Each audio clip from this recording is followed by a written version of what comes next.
Hello, कहाँ तुम? तबियत खराब है मेरी। এয়াই মোৰ জীৱন।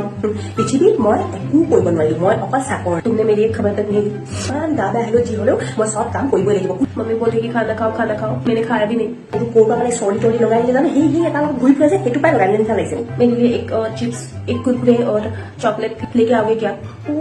ये देखो ना, हिंदी কথা পাতিছে।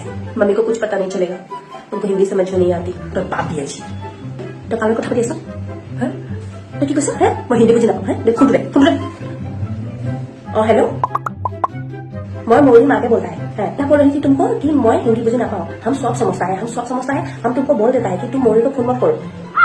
हाँ, मोरी का तबीयत खराब है, मेरा भी तबीयत खराब है, तुमसे ही लगा के आया है वो बीमार है। तुम जो गुटखा खाता है, पान मसाला खाता है उससे जो धुआं आता है, धुआं से उसको खांसी हुआ, खांसी के बाद उसको सर्दी जुकाम हुआ और उससे मुझको हो गया सर्दी जुकाम, अभी ठीक नहीं होता है। तुमको सिर्फ स्कूल पे लाने को बोला। तुम खबरदार, तुम जब अगर सिर्फ स्कूल के लेके मेरे घर के सामने आया ना तो देखो मैं क्या करता है तुमको। और तुमको ये बोल रही थी ना कि वो खाना नहीं खाया, एक थाली भात खाया मांसों के साथ। उसका तो कुछ लास्ट है ही नहीं, बेलेग ताना पकाता है, आज बेलेग ताना पकाता है, तुमको भी ऐसा ही करेगा। तुम एकदम सो दो और तुम यहाँ से जाओ। खबरदार, मैं तुमको बोल देती हूँ कि आज से तुम मोरी को फोन मत करना है, और ज्यादा अगर फोन किया तो मोरी को बापे को लगा दिया मैं। रखो हिंदी पूजी ना पाई।